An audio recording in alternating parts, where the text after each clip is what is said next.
I was funny and I was kind of outrageous. I was always that. I was sort of like Christopher Biggins, but straight. But also my mum's side, they were all performers all the way back. We saw my nan recently. We found some photos of a lot of people blacked up. It is quite funny. It is quite funny to look at a photo of someone in blackface 100 years ago. Yeah, I can see the resemblance. Actually, I could make the teachers laugh. I was sort of finding the lines with each teacher before it's like too much, and I still got the odd detention for quipping about apartheid to the South African PE teacher.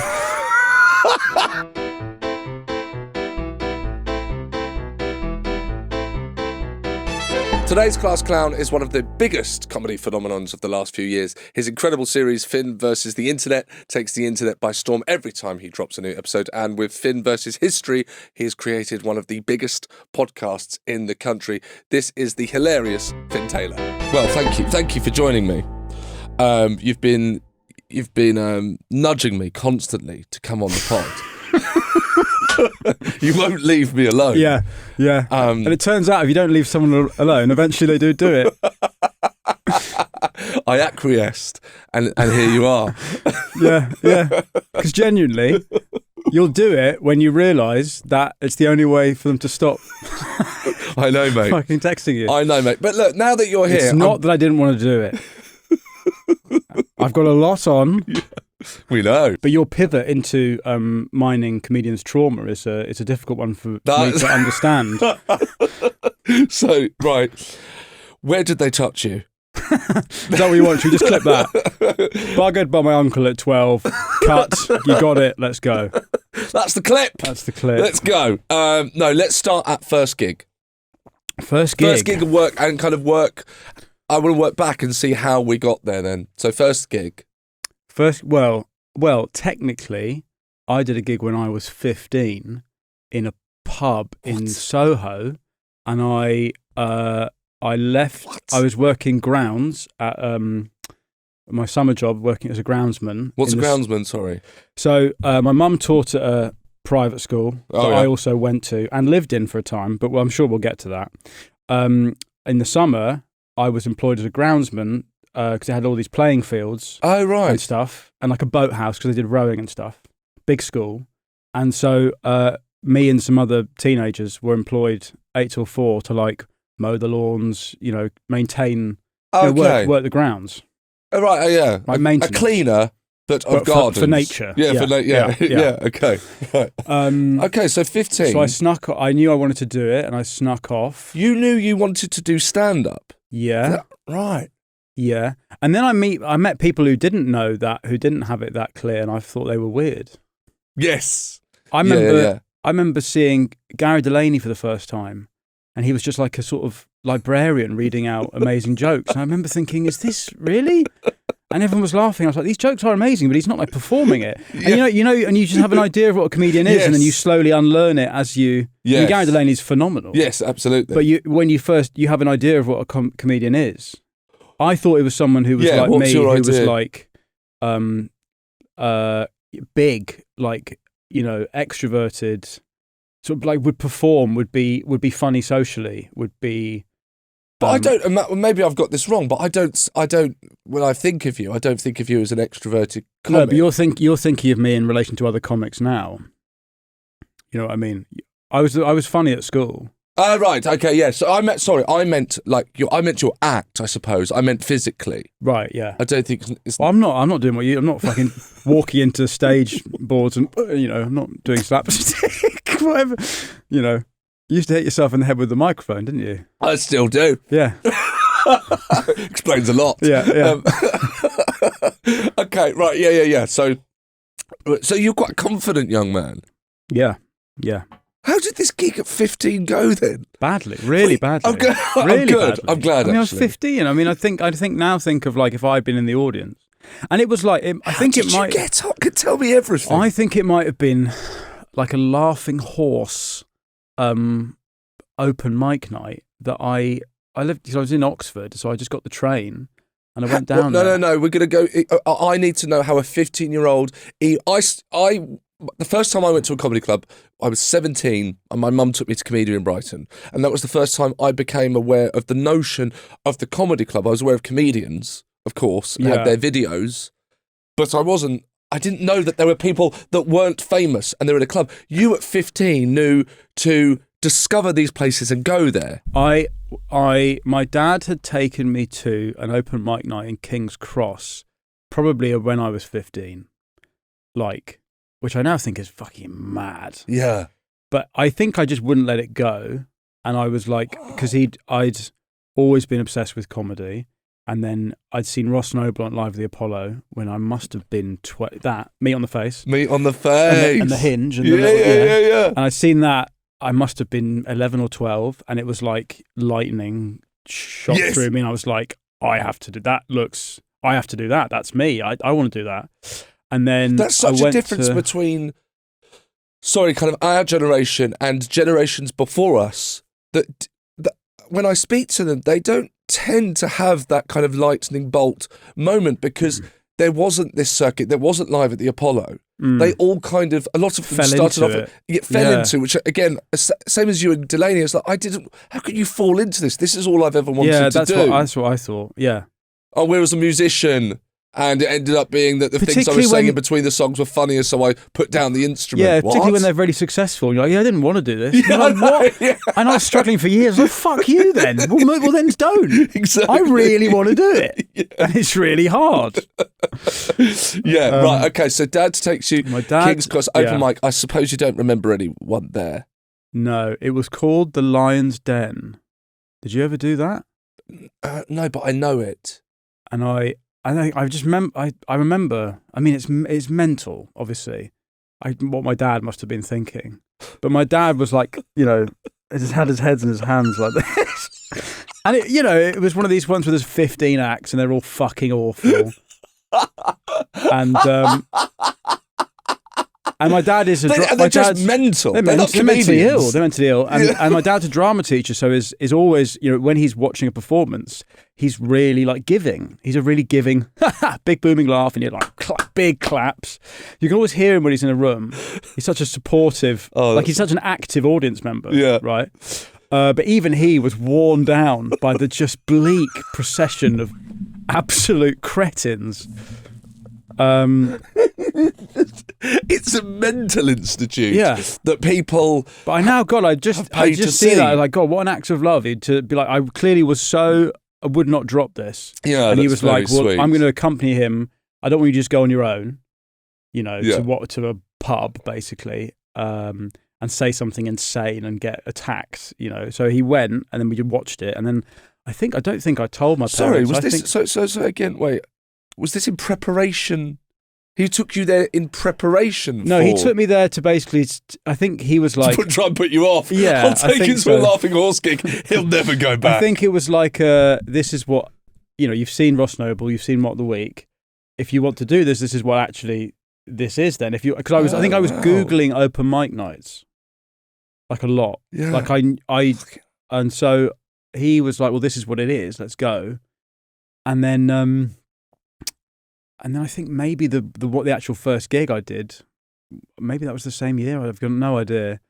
And I sort of snuck off after work, went because it was quite quick from Oxford.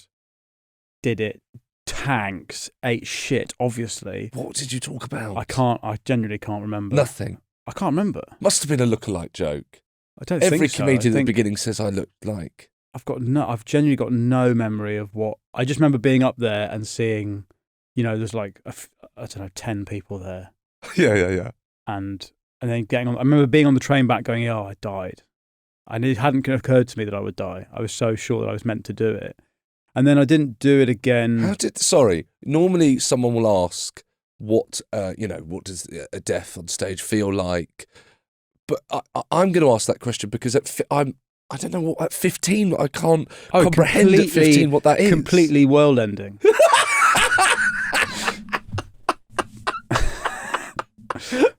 Because I'd been, I guess you've started quite far into the story, but I had been awake at night, like, existentially panicked about a life where I wasn't a comedian. Like, it was so the only thing I was ever going to do. Wow. And so to then die, it was like, okay, what? So, but obviously I was 15. Now what? And then I didn't, but all the while, so at my secondary school, there'd been it was debating society. We did a public speaking competition, and I would do essentially stand up in that, and I won it every year. Oh wow! So it was like, and then I formed a sketch troupe at school, and we did like these annual fundraisers for cancer research, which is like a long sketch show that we do in the theatre and sell tickets and stuff. Yeah. So I did that at school, and then I think it was when I went to uni that I did my first sort of open mic again, aged 18 in Bristol, and that went really well. And then it was like, okay. Yes. Okay. Yeah. So theoretically, the gig you did at 15 put you off stand-up for 3 years. Had that gone well, you probably would have gone back to doing that. Maybe, but I also, like, my parents were like, you're doing your A-levels. What the fuck are you doing? You're going to university. Like, what are you doing? Yeah, you're meant to be studying, not hanging around with mental people. It's not even like, oh, he's really good at sport. Does he do sport or school? It's like, no. You're not going to hang out with people who've got wet shopping bags underneath pubs. Like, do your school and then go and do that if you want. Yes. Okay. All right. So and then it all begins, I suppose, at 18, which would have been what year? 2000, and it would be the end of 2008.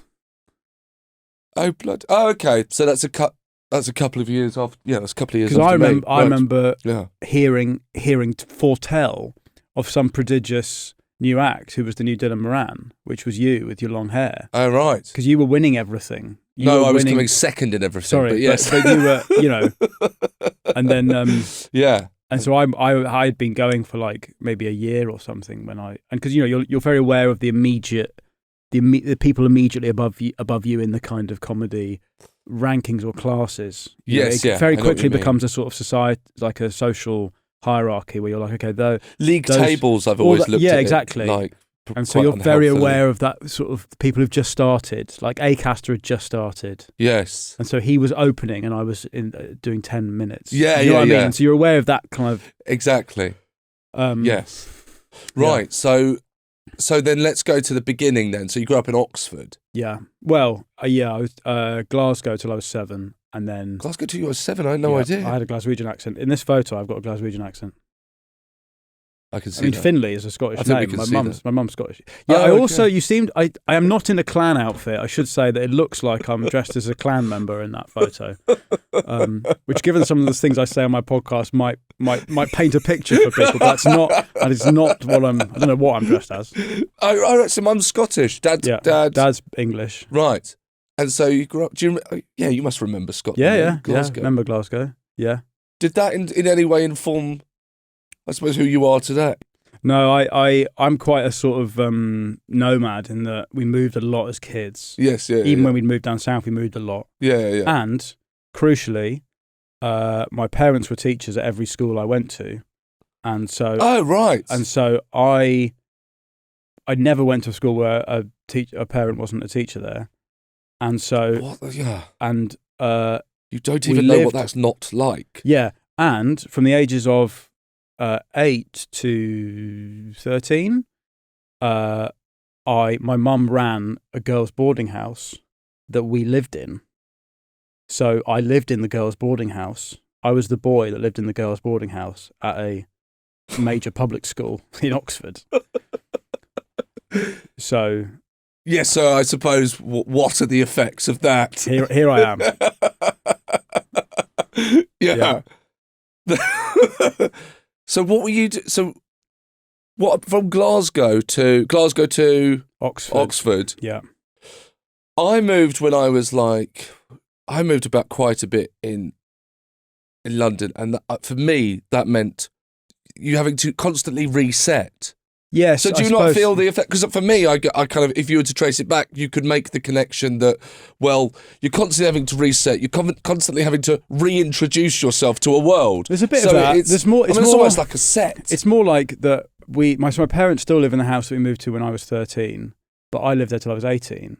So that doesn't necessarily feel like home, really. Yeah. Whereas my wife, she where her dad lives, that's the house she lived in since she was 2. Yes. I'm very jealous of that. Yeah. Because they have she feels very rooted. There's a base. And it's the house, and it's like their childhood home. And to me, that's the Edinburgh Festival, because we'd go up every year because my mum's from Edinburgh, so we've got a lot of family up there. But my dad, as a drama teacher, would always take kids up as like to do a production, to be like, if you're interested in this is what it's actually like. I guess that's what he did with me in the open mic night. He's very good at being that's great.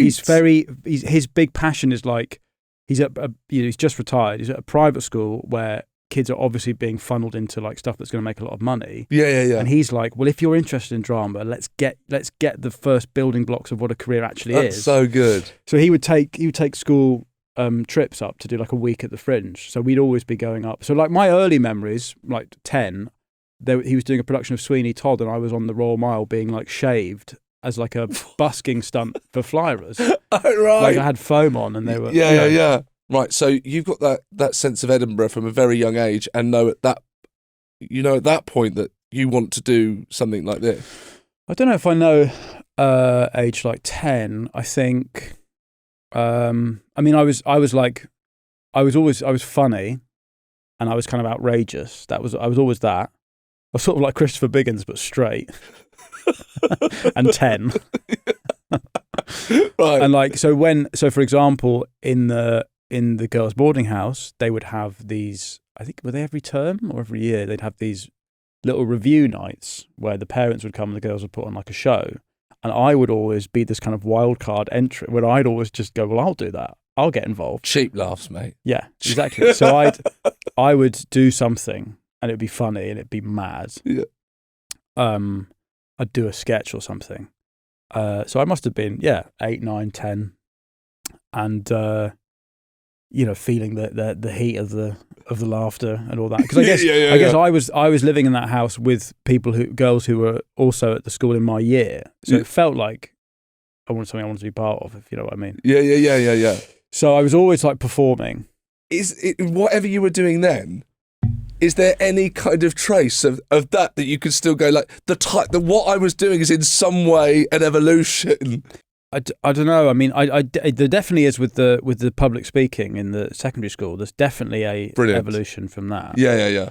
In that, actually, in school, I was bottom in Midsummer Night's Dream, and everyone's like, "Can't wait to see your bottom," you know. This is great 11-year-old stuff. And then there was a production of Peter Pan, and I was Nana the dog, and they got me a massive like dog costume. And so I was doing like physical comedy as a dog. Was this? But what is this in the girls? This is I would have been furious to get the dog. No, but it's the comedic role, isn't it? You can make it your own. But it's because you're wearing a big hat. It was like I have to be funny with my arms or like my expressions, but it's like I'm the one that gets to wear the mad costume. Yes, So you're kind of you're the funny one. You're the mad one. Yeah. That was in my head. That was always that's me.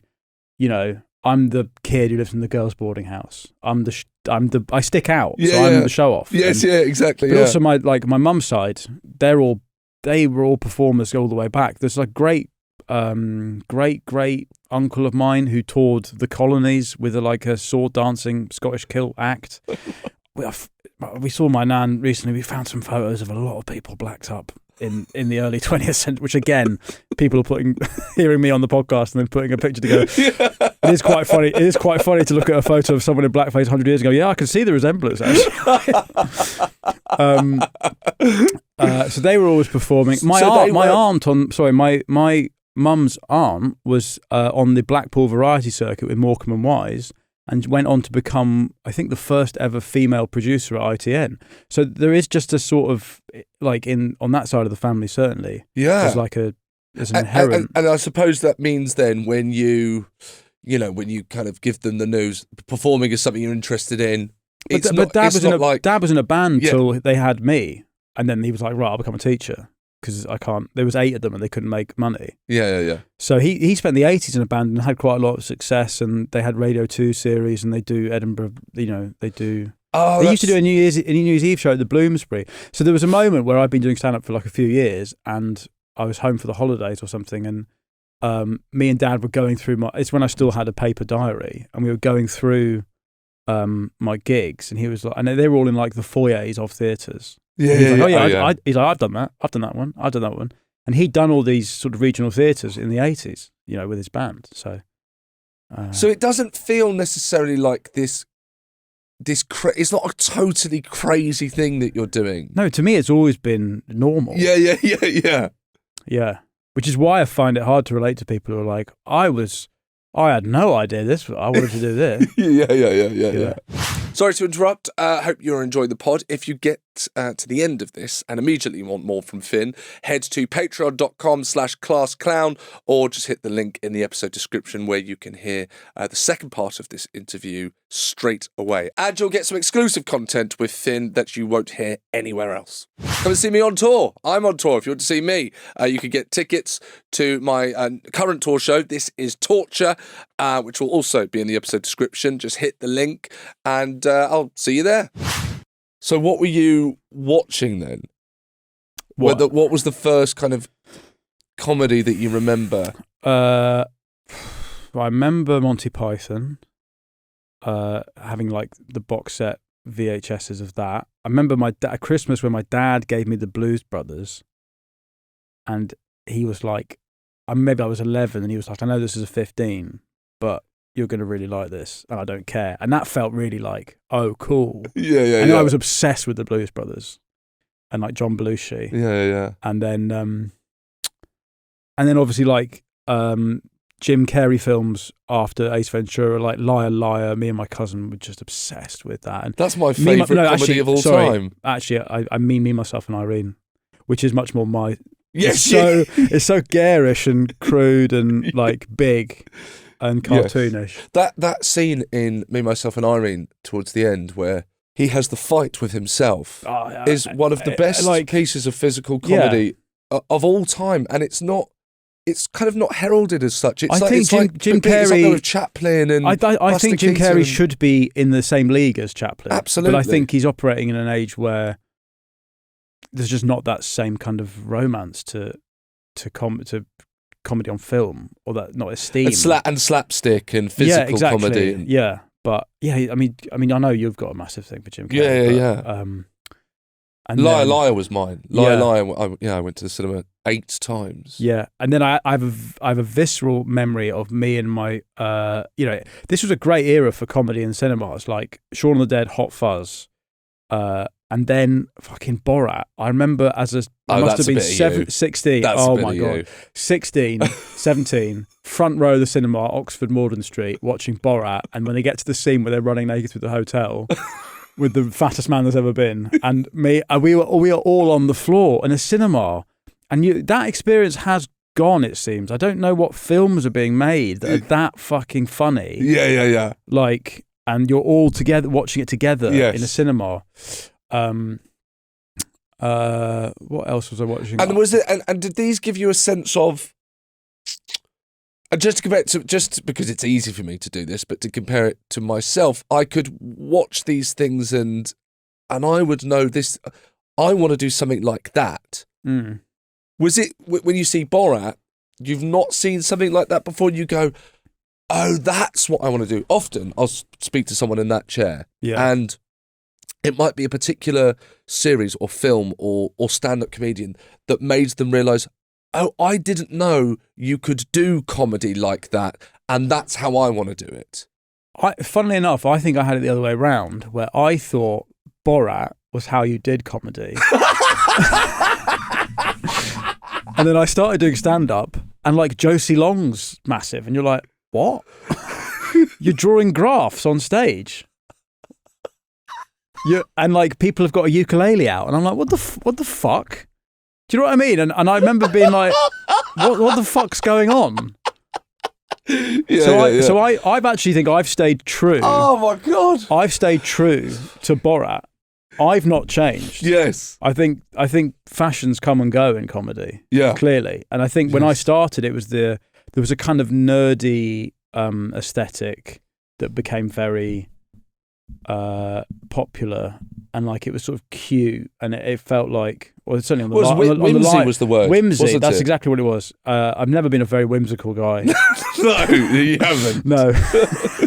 But there was definitely, I think, and again, please correct me if I'm wrong, this is just my perception, and this is jumping ahead to you doing stand-up, but I remember seeing you, when you started. I don't remember too much about it, apart from there was a look-alike joke, and the look-alike joke was something to do with your face being small head. The guy that gets shot in Men in Black. Yeah. Right? And that really stuck with me. I remembered that. But you got to remember, I knew I wanted to do it for so much longer than I knew who I was.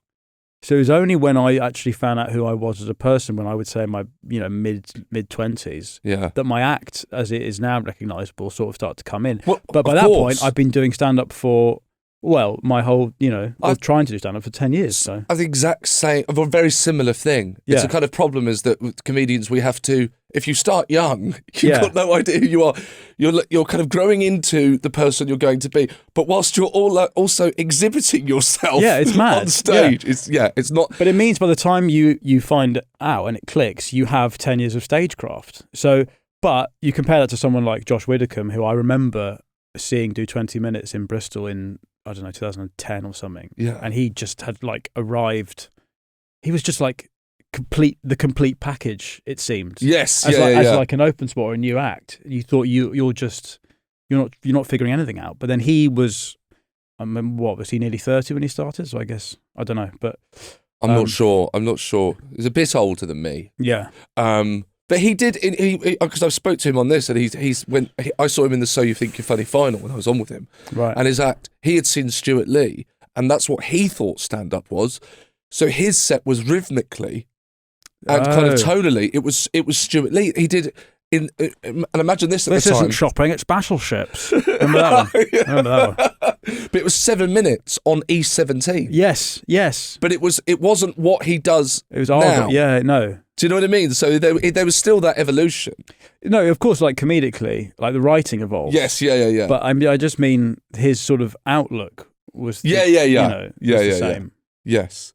But I remember seeing, it was Latitude, where I saw the act that you had grown into, and it completely blew. Latitude? Yeah. When did I do that? Oh, was it in the small tent? Yeah. And I hadn't seen you, for God knows how long, and then I saw you do a longer set at Latitude, and it completely blew me away, because it felt like, and this is such a kind of embarrassing way of putting it, but you'll know what I mean, is oh my God, he is saying things that I wouldn't say. Right. Because I would be afraid that people would dislike me for saying what he's saying. But it's hilarious. Yeah. And it was absolutely amazing. But I've never really wanted to be liked. I've always been able to or rather, I've never been desperate to be liked. I've always been very comfortable not being in a kind of in-group, Yeah. And I think probably, I've never done therapy, but I imagine if you wanted to frame it that way, you could say that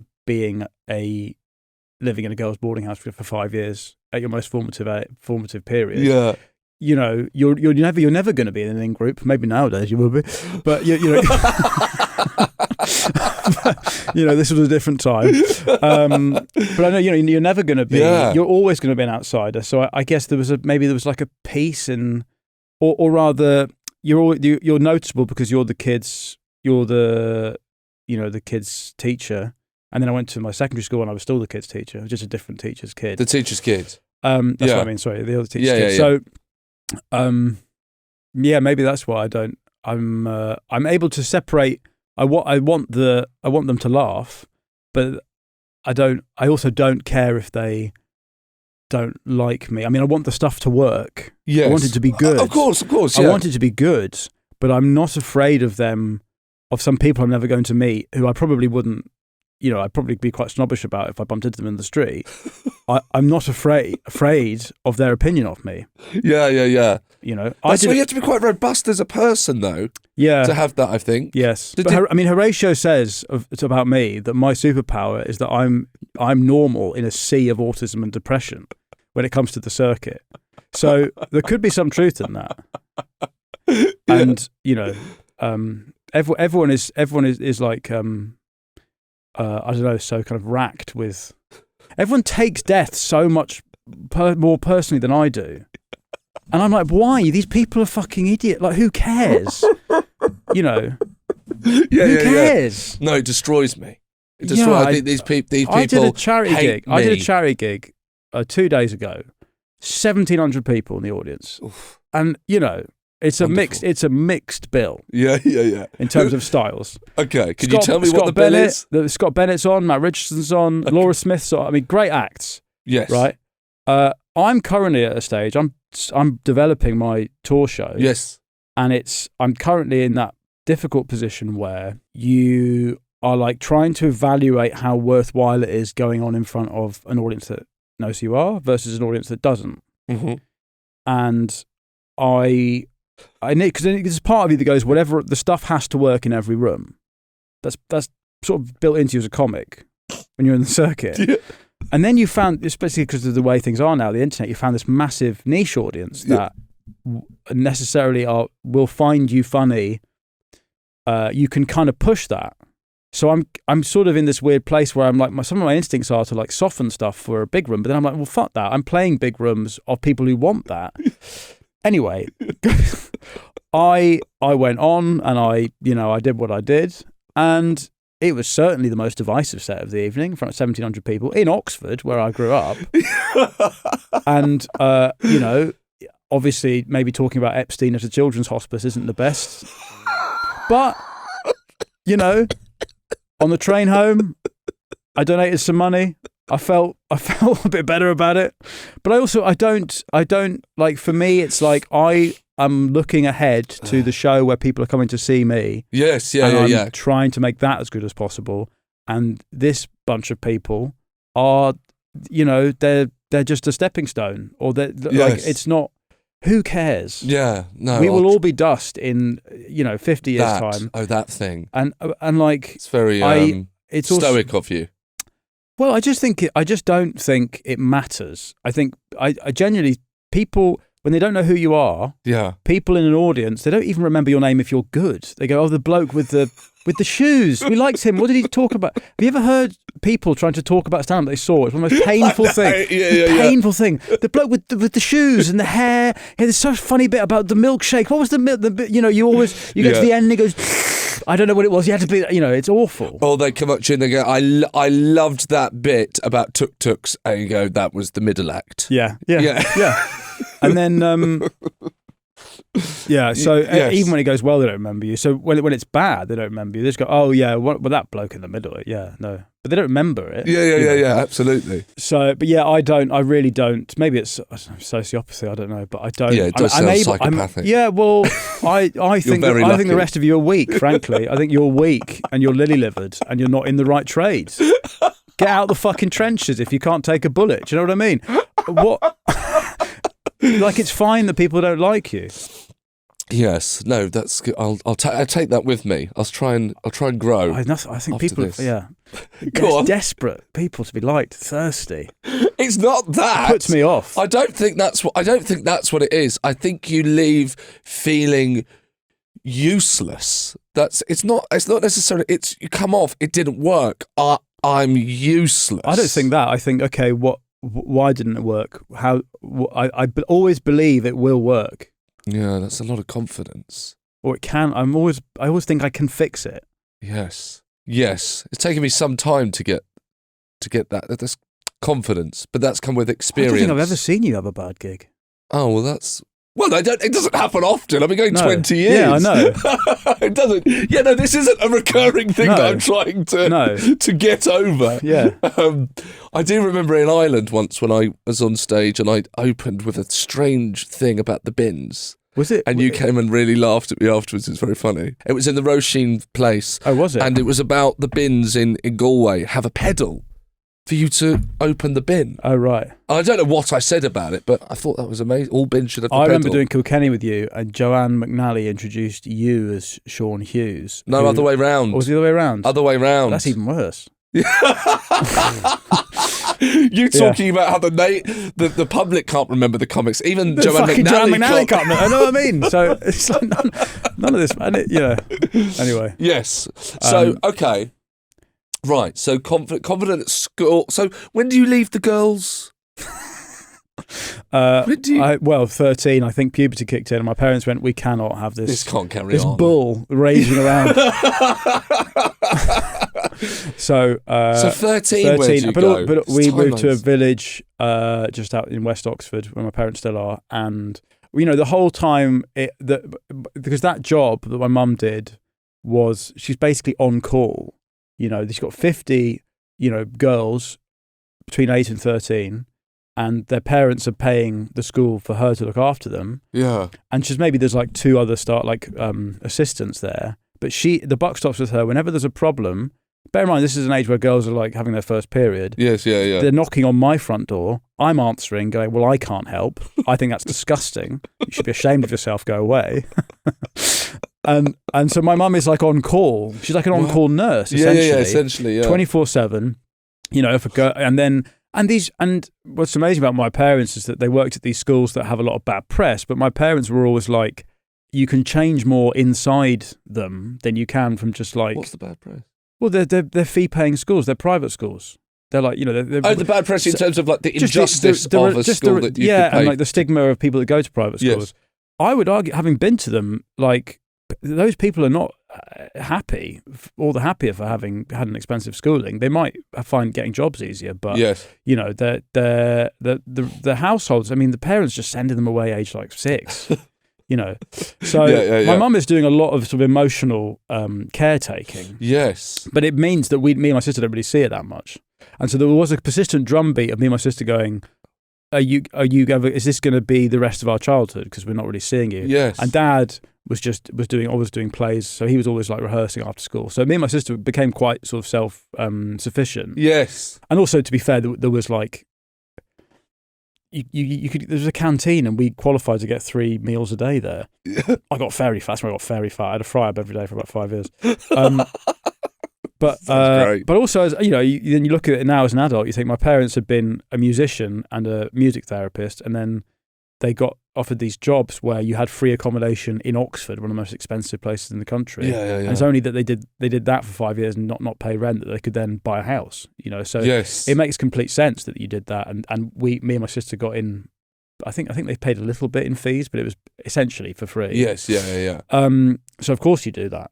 But I think by the time I was 13, I was like, is this going to be the rest of it? Because I don't think this is fair on us. So it did have you were feeling the negative effects of that situation. Totally, yeah. Because essentially, I was part of a family of 50 during term time, and so you're just you're the eldest. You want the attention. I'm an attention seeker as well. Yes, you want your mum's attention.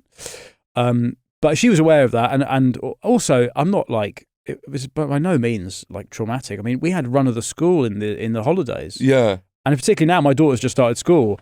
You're like, what the fuck do you do in the holidays? Yeah. You have 20 weeks a year where you can't really work. So, but we were just like, they had a swimming pool there, they had tennis courts, and we could just we could just play there in the holidays. What does being the child of the teacher or teachers mean that you are more popular or less popular, or it has no effect? What is the effect? Because I always thought, I don't think I knew any. No, there was a girl that had a teacher at the school. I suppose it's such a bad word. It depends on the teacher. It was just a bit weird. There was no, there's no like bad. I don't think connotation. No, I think I didn't enjoy the first school as much as I did the second school. Secondary school I really enjoyed because it was a school where there was more like my dad was a fun drama teacher, and drama was obviously my thing. So it was like, the kids loved him because he was like, call me Jez, don't call me Mr. Taylor. And he was a bit of a legend, and every now and then he'd swear in front of them, and he was, that was always he's the coolest. The drama teacher in these schools, they're in the shed, right? They're just, people are leaving them alone. They're doing what they're doing. Yeah. The last 3 years he was employed by them, he wasn't even teaching. He just becomes part of the fucking scenery, and they're like, oh yeah, he's around. I don't know what he's doing, but he's around. It's a bit like Morgan Freeman in The Dark Knight, and they just don't know what he's up to. What are you doing? Yeah, Minister without portfolio, just knocking about. Anyway, so But I remember specifically at secondary school, early on, meeting another teacher and he being like, "Oh, you're Mr. Taylor's son." And then he said, "You're the one we can't tell off." And I'm sure he was joking, but I was like, huh? What? Really? And then that was a real red rag to a bull. Yes. And I was probably that annoying kid who was good enough, got the work done, and then started pissing about and ruining everyone else's studies. Yeah, that checks. Yeah. So I would chat back to the teachers, and I could make them. All because of what this teacher not said. all because of that, but I could make them laugh. I could make the teachers laugh, and I was funny. I was quick, and I was sort of finding the lines with each teacher, find what's just enough before it's too much. And I still got the odd detention for quipping about apartheid to the South African PE teacher. But I guess it's I suppose this is where, what I was saying earlier, where my current act makes the most sense, because it was there was a framework which was ultimately completely safe. But there were still ways to transgress, and I was trying to find where those different points were, and that's ultimately what I think stand-up is, where it's this is ultimately it's play, and you're on a stage, and there's an implicit understanding that what you're saying isn't sincere, but you can still tip that over, and it's trying to find what's the funniest you can be before you tip it over, right? Yes. I know I talked about this with Al Murray. Was it Al Murray? Oh God, I hope I've given them wrong, the correct name there. Some wonderful comedian I've spoken to on here, and about how actually stand-up is extremely civilised. Yeah. A bunch of people sit in chairs. You're not allowed to talk. Yeah. Please turn your phones off. Yeah. And listen to one person and laugh in the right places. Yeah. I mean, it really... It's such an orderly thing. But it's a break from society. Yes. So it's, to my mind, what we were talking about earlier, it's meant to be transgressive. Yes. It's meant to be provocative. The whole point is that we exist in this sort of system of social mores outside, and then you have a holiday from it for half an hour where some crazy guy says some mad shit, but it's funny enough. And then you go outside and go, whoa. It's like a cold plunge. Yes. You're not spending your whole day in there. And do you know what? Exactly. And on top of that, I thought a kind of analogy for that, which was the time before phones. The comedy club was in the basement. Yeah. So people were quite literally going underground to hear these things that wouldn't be said on ground level, and then we would rise back into the world, and you kind of wouldn't repeat what was said. And the phone kind of ruined that, because it took what was being said underground and then posted it online and therefore took it out of context. Totally. And the whole point of stand-up is that it exists in this subterranean twilight zone where you can't see who you're there with, and a gig is always bad if they can. Yes, absolutely. Because you are trying to dissolve, you're trying to make a hive mind, and you're trying to lose individual conscientiousness so that people aren't, it's like, I've often thought about the difference, and I think this is why podcasts can do so well. It's like, if you're reading Lolita on the tube, right? Yes, spot on. Right, that you're making a statement. Right? Yeah. If you're reading it at home, you can enjoy it however you want, but I mean, it's like you have a different reading is you are communing with one mind, right?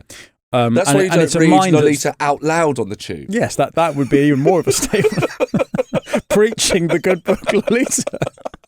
But you know what I mean, is that if you see someone reading a book on the tube, and if it's a book like that, you're like, fucking hell, right? But the books are, unlike podcasts, people listen to our podcast alone with headphones on. Yes. There is often, on the Patreon, there's lots of comments about people going, for fuck's sake, I had the windows down. Why do I have the windows down in the car? When this fantastic. bit happened. And people, so it's with stand-up, you're trying to melt that moral togetherness, that connected sense of consciousness. Yes, you're trying to destroy that conscience. to get to the individual bit where you actually will laugh at stuff you won't when you're with people. Yes. And so that's why the club is set up in that way. There's no signal. It's underground. It's sticky floors. Yeah. It's kind of gross. And the ceilings are low. Uncomfortable. It's uncomfortable. Preferably. Yeah. Because So sofas, bad gig. Bad Light gig. Sofas, bad Exactly. gig. And you want people. Big groups are difficult because they're aware they're in a big group. You want no awareness of some people's tribal connections. You want them to judge something as they would if it was just a book, right? Yeah. So, I don't know why we were talking. I can't remember how we got there, but Oh, fuck. Hang on. Wait, this is my job, Finn. yeah, sorry. Well, actually, do you know what? This is perfect because we're going to have a little break. Right, there you go. And Look then at come that. back. So normally there'd be a nice little thread and tie it up, but this is just, no, we forgot what we're talking about, so let's take a break. That was part 1 with Finn. If you want to hear part 2 instantly, right now, head to patreon.com/classclown or hit the link in the episode description and you can get that now. And you'll also get some exclusive extra content with Finn that you won't find anywhere else. But that's all for now, and I'll see you next week.